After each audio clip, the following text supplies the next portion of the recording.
değerli şeyhim, şeyhlerim, Falulu büyüklerim ve Müslüman kardeşlerim.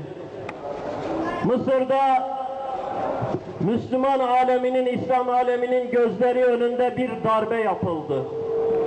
Ve bu darbe Mısır halkına yapılmadı.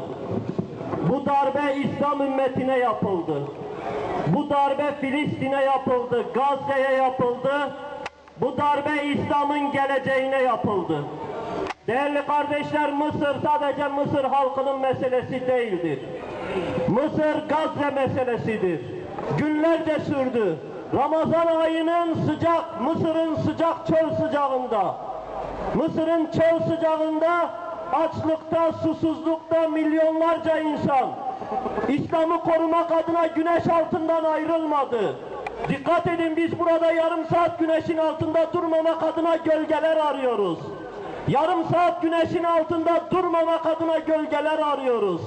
Ama Müslüman kardeşler Mısır'da aç, susuz, Ramazan ayının Mısır çöl sıcağında günlerce başlarına sıkılan kurşuna rağmen, kanları dökülmesine rağmen meydanlardan uzaklaşmadı.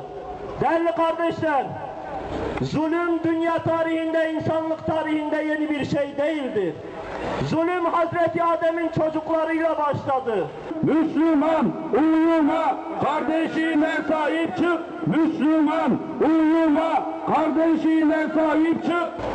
Mısır Cumhurbaşkanı Muhammed Mursi'yi emperyalist ve siyonist güçlerin çıkarları doğrultusunda gayrimeşru bir şekilde görevinden uzaklaştıran ordu güçleri, devrimine ve Cumhurbaşkanına sahip çıkan Mısır halkının direnişini kırmak için bir kez daha katliamlara girişti.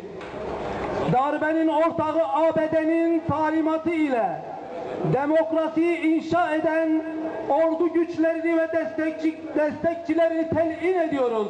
Defol Sisi, seninle yüz Mursi. İkbana selam, direnişe devam. İkbana selam, direnişe devam.